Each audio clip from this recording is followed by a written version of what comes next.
Okay, we live. What's up, everybody? How's it going? I'm gonna cut this light on. See if it gives me a little extra glow. How y'all doing? Hey.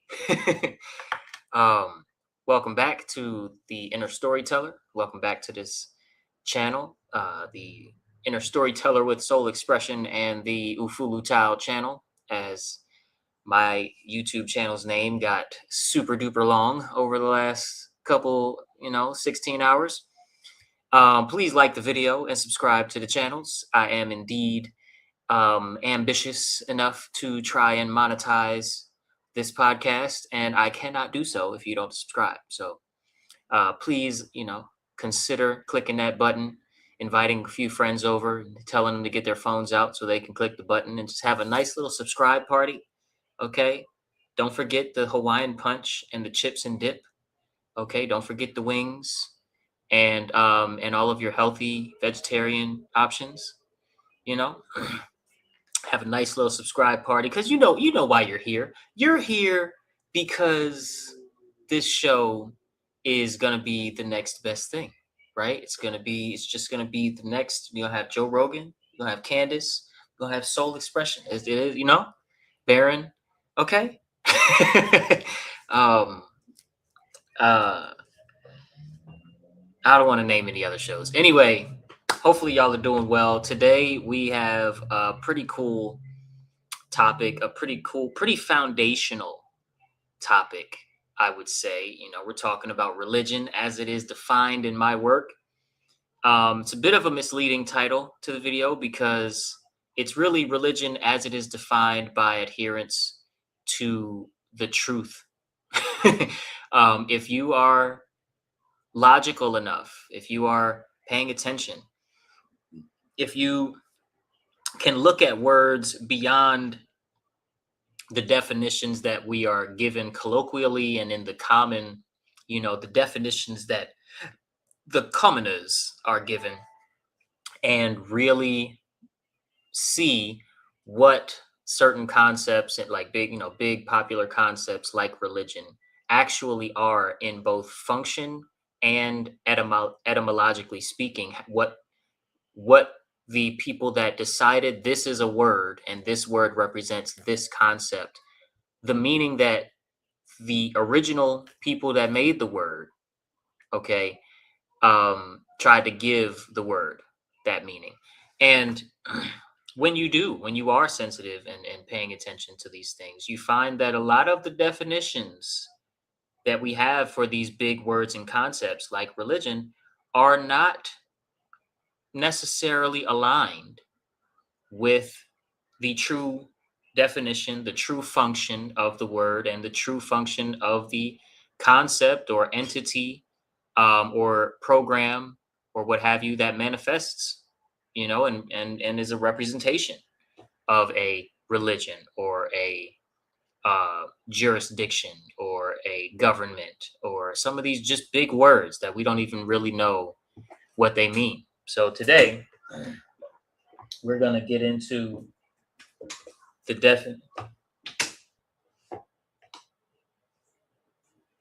definition of the word religion.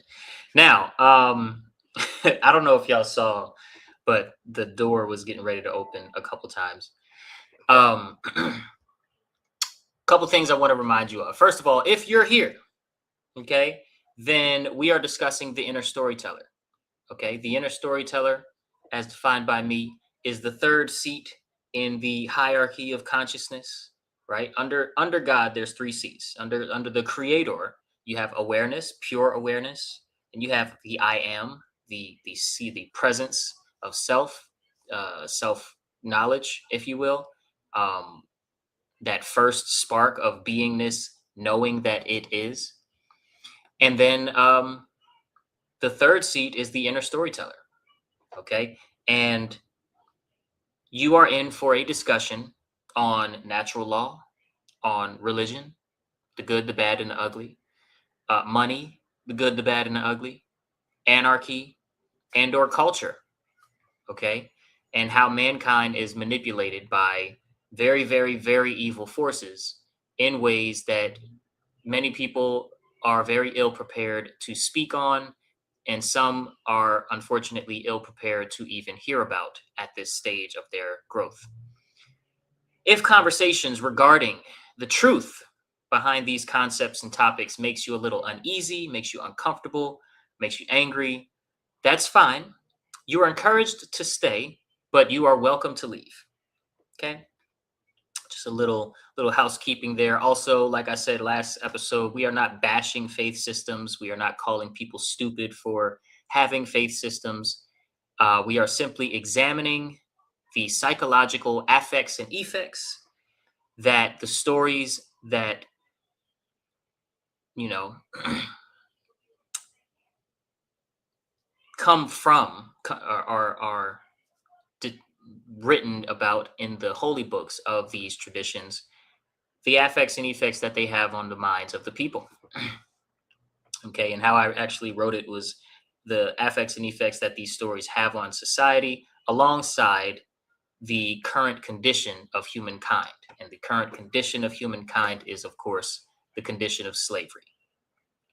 Government is slavery, and any managed stagnation, aka any system that is built on the concept that there's a person, if it's like a king or queen, or a few people, if it's a government, maybe a tribal elders guild, if you will, a group of people that have a divine right to rule over others, and the rest of the given people in said society have a divine obligation to obey them. Okay, so we're going to look at definition as it is defined in my work. Now, I got my upgraded and most precise definition for the word religion from Mark Passio. Mark Passio I'm a huge fan of his. He's, in my opinion, the best teacher of moral science and natural law, um, as well as the best de-occultist, right? Taking occult knowledge and occult science and de-occulting it, taking it out of hiding and putting the concepts as well as like just the information where you could go down rabbit holes yourself and start to understand some of these things. The best teacher in the world that has ever been of this information. And Mark Passio does not, you know, define the word religion only in terms of the traditions that are built around prophets, right? With holy books, the Holy Quran, the Holy Bible, the Holy, uh, the um, the first five books of the Bible called the Torah, the doctrines and the artwork, and all of this holy artifacts, all of these things. He does not define religion as just these systems alone. Now he acknowledges these systems alone, but he does not define religion as if there's an established religion that is recognized by the government, then that's a religion. No, that's a very limited definition when you really look at what religion, even established religions, actually do and how they function. A religion can be anything. And on this channel, we discuss the two biggest religions, the two most permeated, the two religions that are permeating almost every aspect of our lives, except for nature and our consciousness itself. But everything that's artificial and man-made, um, basically stems from the programming or stems from situations born, uh, created, curated and shaped by the religions of the world, which the two top religions are the religion of monetary value, that be the mother of all religion, and the religion of man's authority, which would be the father of all religion. I call the religion of man's authority the father because it's more violent and masculine and reactionary, and I call the religion of monetary value the mother because it's um, it's like a space, right? The mother holds space for you and takes care of you and all of these things, or at least she's supposed to. And that's how we feel about money and the money systems. So, with that being said, I do want to allow Mr. Passio to share in his own words from a very recent podcast appearance that he had on Richard Grove's show. Just let him explain exactly what is it going to work? Okay, cool. What add to the stage? Boom, shakalaka. Ha ha ha. His take on religion is, as well as his opinion on what religion does. Check it out. This is the one of the first things I have to delineate and I have to explain, because when people hear me even say the word morality, they're so mind controlled and conditioned into immediately associating that with religion that I have to explain to them absolutely incorrect. I am not talking about any religion, because I know that the religious traditions, no matter what they are, doesn't matter what organized religion, are actually created and designed to steer people away from true objective morality. This is what the controllers of this planet set up as a system of confusion and deceit to get people not to understand what objective morality is. And so their behavior can never really come into true compliance with objective morality. That's what the controllers want. They want a million different competing systems. This is a system of dialectics, okay? It's basically setting up a complete system of moral confusion. That is what all religion is. And it doesn't matter. Again, when I say the word religion, I'm not just talking about traditional cultural religions like Christianity, Judaism, Islam, Hinduism, etc. Although they are contained within that phrase, it also means all wrong systems of thinking, all wrong systems of thought that are absolutely morally incorrect and untrue.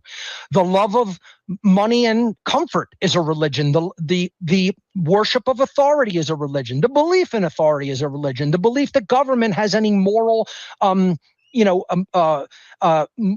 legitimacy itself is a religion. Anything that you put 100% faith into and you believe axiomatically without actual logic and proof constitutes a religion. So, all right. And now I got to put me back on the, okay. I'm learning this podcasting thing. Clip that. Yeah, there are so many great things that he just said, and so many things that will come off as super offensive to, religionists out there. And I want to just add some context to that. So, one of the first things that I want to get into is the fact that, he mentions all religions, bar none, Christianity included, Judaism included, Buddhism and Hinduism included. All religions are designed by specific groups of people to misdirect people's minds when it comes to the concept of morality, when it comes to the objective, observable, consequential way that the universe teaches us what right is and what wrong is by karma, right? Our karmic consequences, our karmic resonance, the resonance that we feel when we notice that karma just happened to us, if we notice at all, but maybe other people can notice if they knew what you did to deserve the consequence. That this is a science. This is a science where you can do experimentation and you can learn to observe the actual effects and actual causes of karma, of how the universe gives you your due in direct harmony with the moral weight of your choices. Hope I said that right. I think I did. I'm trying to get better at tying things up in a bow. Now, why does he say that all religions whatsoever are steering people away from true morality? Well, all of them have conflicting and contradicting information. Now, the religion that I'm most familiar with is Christianity. I am not completely unfamiliar with Judaism and Islam and Hinduism and Buddhism and Taoism. And I'm not completely lost on all other religions. I am just most familiar with the one that I grew up with, the one that I was indoctrinated into, the one, that I did the most research to kind of break my own mind out of. That's the one I have the most familiarity with. And so that's the one that I'm going to use in pretty much all of my examples of talking about how religions, as in the faith systems that, are institutionalized in our world today. I'm going to use Christianity not because it's uniquely flawed, but just because that's the one that I am most familiar with. If you have a big problem with anything that, points out or speaks of the contradictions in your favorite religion, and your favorite religion is Christianity, like I said, you're encouraged to stay. You're welcome to leave after you like the video. So let's get into it. How does religion point people away from objective morality and dump people into a confusing version of morality? In my opinion, it's not through making a religion completely false from start to finish. It's definitely not from writing something that is devoid of truth or devoid of deep philosophical, right, truth aligned concepts and stories. I think that most of the information in the holy texts of the world is legitimately good moral advice, or like morally good for most of its text, most of its content. I don't believe that it would be very easy to convince the world to follow these systems and to program their children to follow these systems if they were so full of falsehoods and so full of, if the lies were less subtle. Sorry to put that so bluntly. I don't think it'd be easy enough to get billions and billions of people to follow these things. But if there are super subtle, super, like, one butterfly effect, butterfly flaps its wing a little too fast from what the timeline required, and that changed everything else in the book, that changed everything else in the world, that those type of inserts of the word of man into what otherwise might have been a good collection of the word of God. And in the Christian tradition, I'd say that this does happen in a lot of major stories. We talked about one of them in our last two episodes, the Garden of Eden, right? And I'm not going to go over the whole, my whole, like what I already talked about regarding the Garden of Eden again, since I did for two episodes in a row, and it'd be a little boring to go over the whole thing. But basically, it's a little morally confusing, the story beneath the story, when you look at the choices of God, the choices of the serpent, and the choices of Adam and Eve, and then the resulting punishments that come out of that story, and what led to those choices and what led to the punishments. When you take a close look, there's a peculiar, what I call a unique shadow cast over the entire thing. Another piece of the Bible that we see something interesting is the Three Kings story, the Christmas story, when Jesus was born.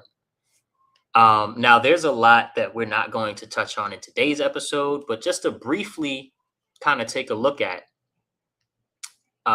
this story's effect on morality, there's a lot of rules and suggestions and advice in the Bible that points away from anything but Christianity, especially in the Second Testament. Excuse me, especially in the New Testament. Sorry. um, there's a lot, divination. It'll name rituals of older or just as old, traditions. It will name practices, um, and it will say, when you do these things, like, don't do these things. God commands you to just basically follow Jesus and read your word and not beat your wife, basically. But I wouldn't even say that third one because not kill your wife. There we go. And then there's other passages that are like, but if she's regardless, I don't want to get we're not bashing faith systems on this channel.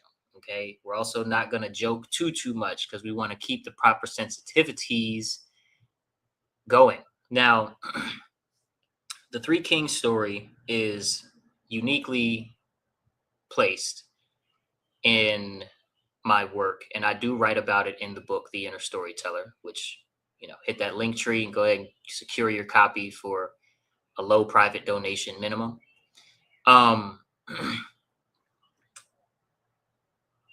What occurs to me in re-examining the Three Kings story is the fact that these people, and we call them three kings, they're really three magi.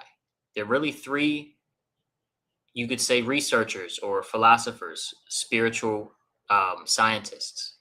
Okay, they're not necessarily three kings with kingdoms that come on horseback and camelback to drop off some incense and whatnot to a new king.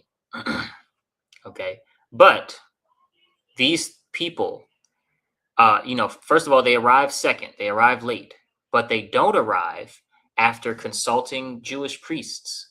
They don't arrive after observing traditional, Jewish tradition and getting some Jewish angel to come and talk to them. They do not arrive after following the Jewish tradition of the time, the Moses, tradition of the time, nor do they arrive after following what would later become Christianity. There's the only thing that they follow is, it's implied that they're following practices that would later be dissed in the same book. But in this book, the three magi are not seen as doing anything wrong. Okay, if the pattern that it was to emerge in the book, and if the pattern that was to be, true regarding practices and spirituality outside of Christianity and outside of just, remember this doctrine and repent according to this doctrine only, and our rituals are correct, and any other ritual in the whole world is demonic and dangerous. If that was the pattern, then the Magi would have been labeled in the book intentionally as wrong, right? They would have went to the wrong place. The stars would have taken them somewhere else, somewhere not correct or whatever. They would have arrived and been implied to have been dangerous, right? And they brought demons, and they they brought these entities that inhabited them because they were doing these other practices, or like I said, or simply they just wouldn't have arrived at the right place. There's something that would have been written into their story, since again, these are three people who were consulting the stars and the heavens and looking at the stars, something that the Bible tells you explicitly not to do later. And they got there anyway. Now, what's peculiar about this part of the Bible to me is the fact that it's seen as good. So first, people arrive that are following the Moses, the 10 Commandments, and observing that, and they get news via regular channels, and they arrive first. Then these three gift bearers, magi, kings, if you will, arrive later through non-traditional faith systems. And yet they arrive at the right place. They do something nice. They leave the story without their names being tarnished and without their reputation being blemished by the author and by the narrator or by God or by anybody. They're not punished for anything. Okay. And yet their faith systems are later dissed and bashed within the same book. Very interesting, right? Very interesting. And to me, what picture that kind of paints is the picture of sometimes the Bible, the holy text, the whatever, is going to tell the truth in one instance and then give the subtle dogma, doctrine only truth, the my truth versus their truth, not the truth, information later or before. And I think that story is a very clear example of that. Because again, if the pattern was that these people were doing the wrong thing, then something would have reflected that in the story. But they apparently were doing the right thing, even though later you're told not to do anything outside of the dogmas and doctrines. And they clearly were. Okay. And then, and I don't even know if I want to fully dive into this one here, because I know this is probably going to be its own video. But then we have Romans 13, specifically Romans 13 verses 1 through 7. And in my humble opinion, this is the most disgusting verse in the entire holy text, because Romans 13 essentially tells you that if there is a government, if there is a king, if there is some sort of ruler, that ruler is not only ordained by God to be in the rulership position, but also he or she is good. He or she awards good behavior and only punishes bad behavior. And he or she, if they bring the sword down on you, are doing God's work. This is what Romans 13, 1 through 7 essentially says. And it holds, no holds barred. It's very, it's not some sort of esoteric, super poetic, hard to interpret on your first read through type of lines. It is straight up pay your taxes, give, render unto Caesar what belongs to Caesar. And also, if you have rulers, they were put in the rulership positions by me. Their rulership positions are sustained by me. And I think that they're doing my work when they bring the sword down on you. And it's just not true. That's just 100% the word of man and not the word of God, in my opinion. There's no escaping that fact. You know what? I'm just going to go ahead and verse 1 through 7. I'm just go ahead and pull it up so I don't give me the KJV. Give me the KJV. You know what I'm saying? Okay, King James Version, Romans 13, 1 through 7. Let's take a look-see. Let's take a look-see at Romans 1 through 7. Here we go. Boom. And let me make sure I added it to the stage. Okay. 13. It says, let every soul be subject unto the higher powers. And of course, the higher powers of today is government. The higher powers of back then is kings and or government, or the church or a temple for that matter. But it's people, real regular people, just like you and me, peers of ours, who may dress in funky robes and may dress differently, but are the same type of flesh and blood human beings that are claiming to rule over other human beings. And this is a passage regarding that class of people, okay, rulers. And it says, For there is no power but of God, colon, the powers that be are ordained of God. So everybody in government, everybody working with Epstein, everybody working with Trump, everybody working with Trudeau in Canada, everybody working with the Queen Elizabeth, everybody working with um, um, uh, who's the North Korean, or even China, whatever, right? Everybody working with Putin, everybody working with the government, and everybody in government, and everybody at the head and the leadership positions of government are ordained of God. Okay, what else does it say? Whosoever therefore resisteth the power, resisteth the ordinance of God. So you mean to tell me that in this infallible, and let me calm my emotions down a little bit. You mean to tell me that in this infallible, um, you know, a divinely inspired text, God Himself is saying, if you resist the government, and pardon me, an all-knowing God outside of time and outside of space. Okay, God didn't need to see the story of the human beings play out to know exactly how the story of human beings was going to play out.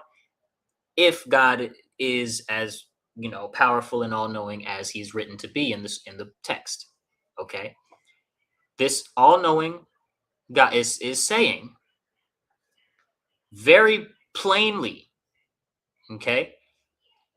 And there are certain passages in the Bible that I would not say are written very plainly and do take 30 and 40 rereads, and you talk to, various priest class individuals to get the correct interpretation. And a lot of it very much rings true in the heart and feels like the word of God. So I'm not dissing the entire, but this right here, whosoever therefore resisteth the power, resisteth the ordinance of God, is a very, very, very direct statement that I completely disagree with.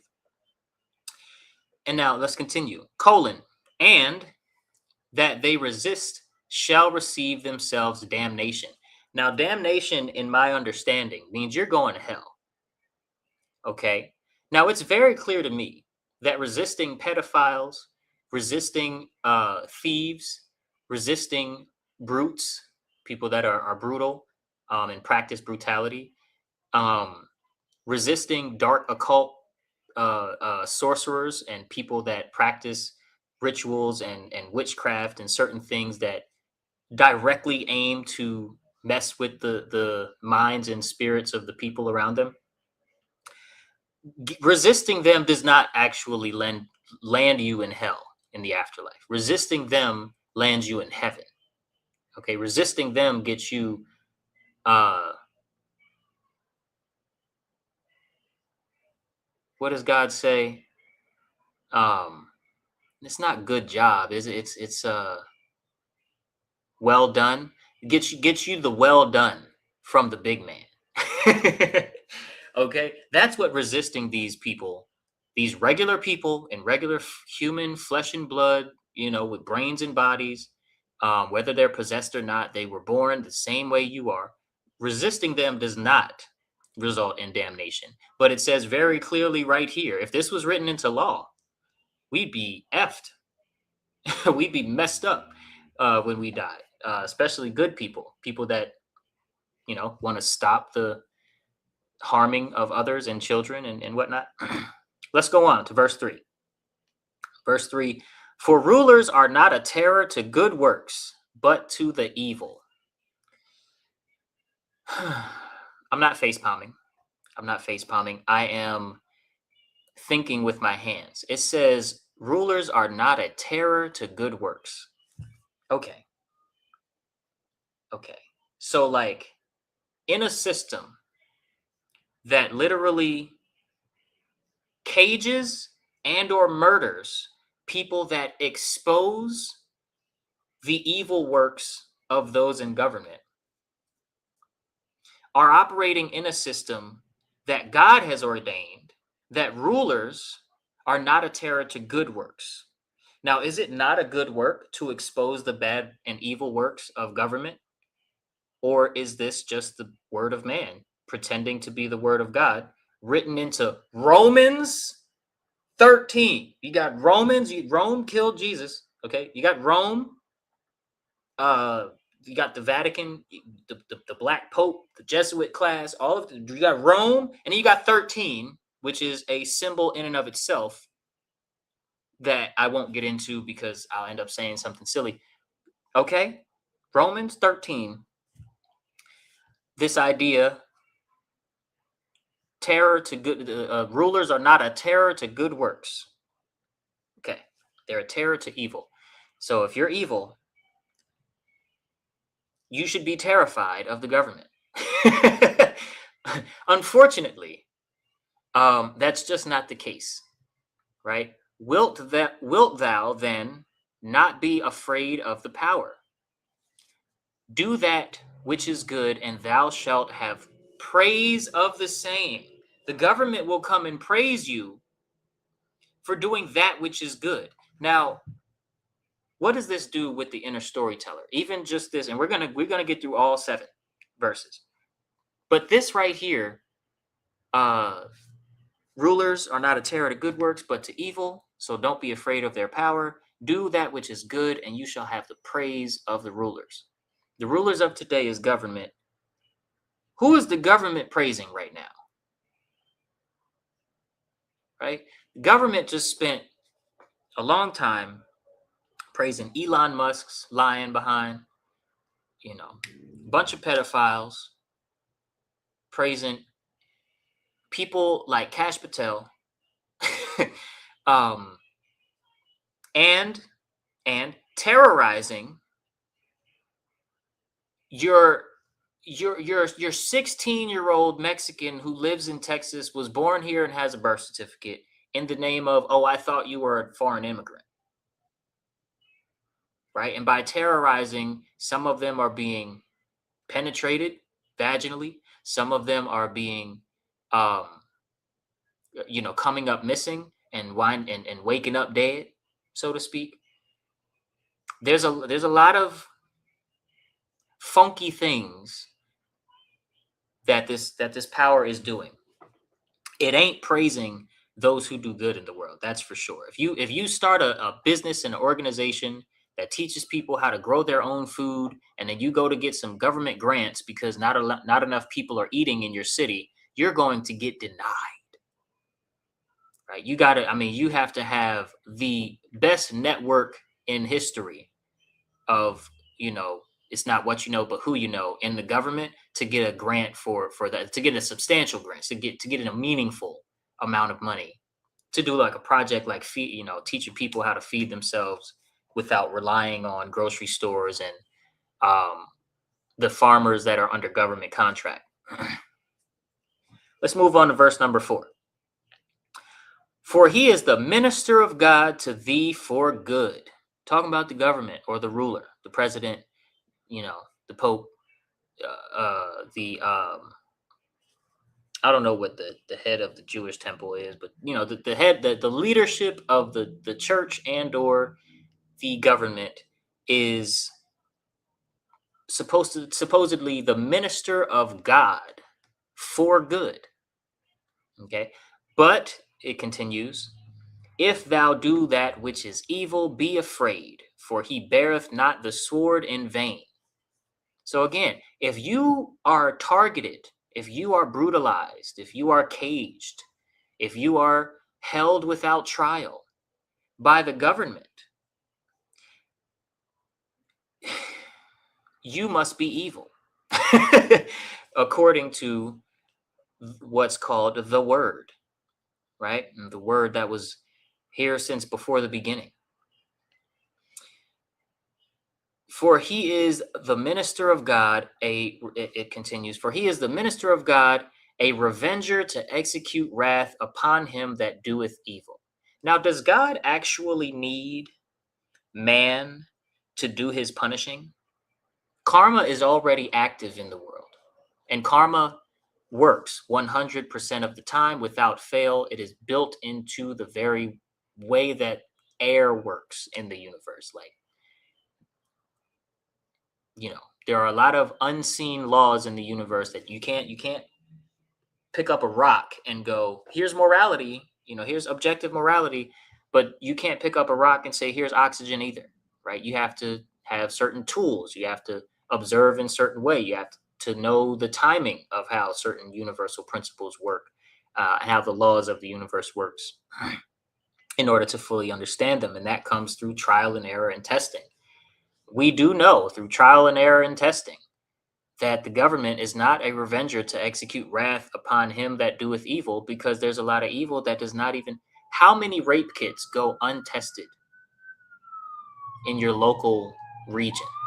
How many town hall meetings feature parents complaining about the school system that their demands are never satisfied, and their demands are never even really investigated, and their concerns are never really investigated? How many teachers unions completely ignore the health and well-being of students every meeting? And remember, public school is government school. Don't separate the two. So again, 4, it says, he is the minister of God, a revenger to execute wrath upon him that doeth evil. But evil is just running amok. So I don't agree with verse number 4. Verse number 5. Wherefore ye must needs be subject, not only for wrath, but also for conscience sake. Okay? Wherefore ye must needs be subject. Wherefore ye must needs be subject. It sounds like to me that's saying it's for the sake of people's collective inner conscience, okay, of the collective inner storyteller.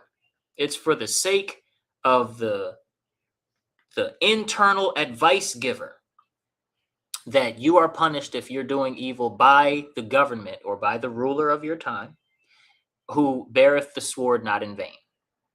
That's what that sounds like to me. Although wherefore ye must needs be subject is a little, but if you're subject to the jurisdiction and they bring the hammer down on you and you're in a cage now, whether you're innocent or not, this is God's work being done.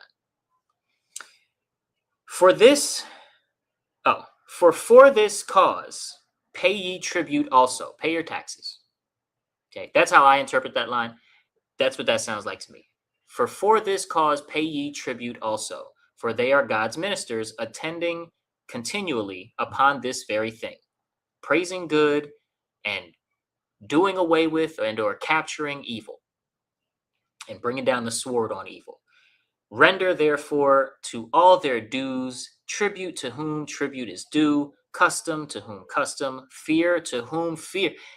God is commanding you to fear who is owed your fear. And the implication is very clearly to fear the government if you're doing evil.